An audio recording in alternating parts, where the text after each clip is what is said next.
Bismillahirrahmanirrahim. Assalamualaikum warahmatullahi wabarakatuh. Perkenalkan, nama saya Husnia Hasima Amin.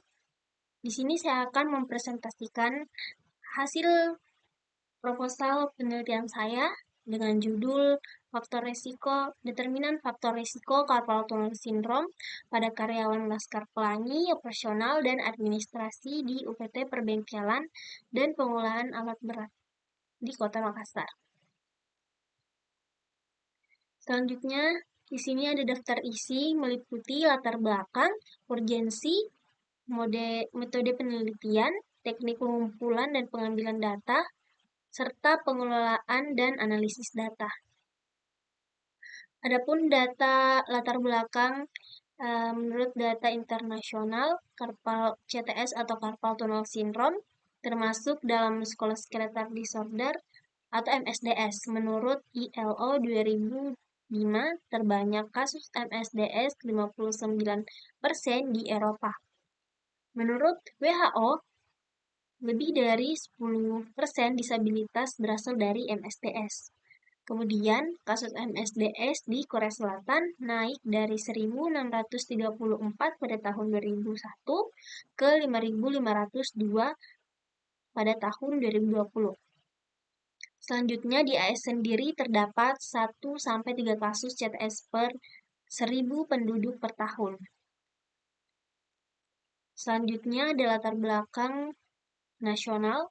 Di Indonesia sendiri, prevalensi CTS sebanyak 20,3% pada pekerja garmen di Jakarta tahun 2024. Riskesdas 2018 terdapat 7,3% penyakit sendi, 9,2% cedera, serta 32,7% cedera di tangan atau di lengan. Selanjutnya, di Sulawesi Selatan terdapat 6,39% penyakit sendi, serta 10,96% cedera, 32,36% cedera pada tangan dan lengan. Selanjutnya, adapun penelitian terdahulu di Kabupaten Bulukumba terdapat 4,16% penyakit sendi, serta 12,71% cedera, dan 37,21% cedera pada tangan dan lengan.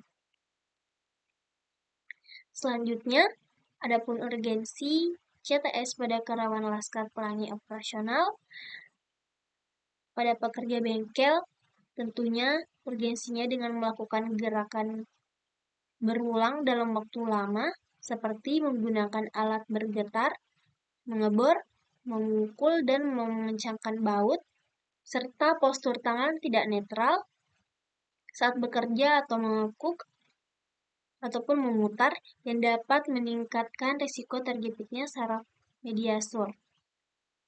Selanjutnya, pada pekerja administrasi, tentunya urgensinya itu penggunaan keyboard dan mouse dalam jangka waktu lama dengan gerakan yang sama terus-menerus dapat meningkatkan tekanan pada saraf medianus, serta tidak adanya jeda istirahat seperti melakukan peregangan pada otot-otot tangan, serta posisi monitor yang tidak sesuai dapat memicu terjadinya postur tidak alami dan dapat memperparah tekanan pada terowongan karpal.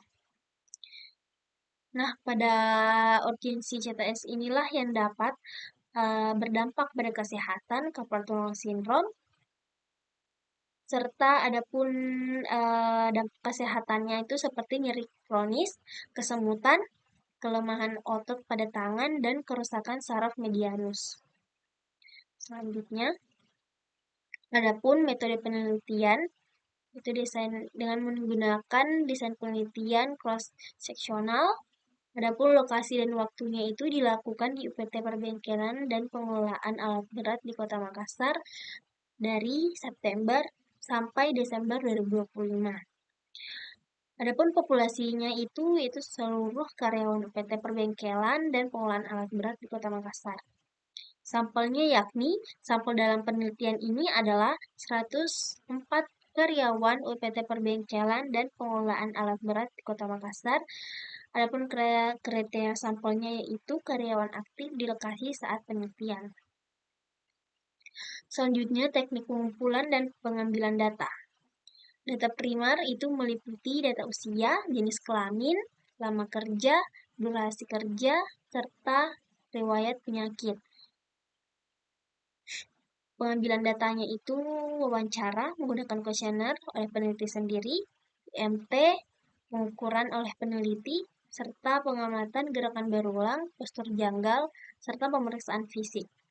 Itu dilakukan oleh observasi oleh peneliti, dan untuk memastikan fisik itu menggunakan tes valen pada pemeriksaan fisik. Selanjutnya, data primernya itu data yang diperoleh dari beberapa pihak seperti jurnal, artikel, dan sumber dari pihak UPT sendiri atau sumber data profil yang kita ambil dari UPT itu. Selanjutnya, ada pengolahan dan analisis data. Yang pertama itu, pada tahap ini, penelitian melakukan pemeriksaan ulang pada seluruh data yang telah dikumpulkan. Selanjutnya, di coding. Pada tahap ini, peneliti memberikan kode pada setiap jawaban responden dengan tujuan untuk mempermudah proses pengolahan data nanti. Selanjutnya, entry data. Pada pengolahan data ini, entry data itu memasukkan hasil kuesioner ke dalam SPSS untuk keperluan analisis data nanti. Selanjutnya, cleaning, yaitu membersihkan data. Pada tahap terakhir ini melakukan pemeriksaan ulang terhadap pengolahan data yang telah dimasukkan. Selanjutnya ada analisis data univariat, melihat frekuensi dan presentasi variabel CTS, yaitu usia, jenis kelamin, IMT, lama kerja dan durasi kerja, serta riwayat penyakit. Adapun analisis data bivariat, yaitu menguji hubungan variabel independen dengan CTS menggunakan uji chi-square dengan prevalensi lebih kecil dari 0,05. Itu variabelnya usia, jenis kelamin, lama kerja dan durasi kerja, serta gerakan berulang dan postur janggal. Itu presentasi dari saya. Mohon maaf bila ada kesalahan. Cukup sekian. Syukron. Wassalamualaikum warahmatullahi wabarakatuh.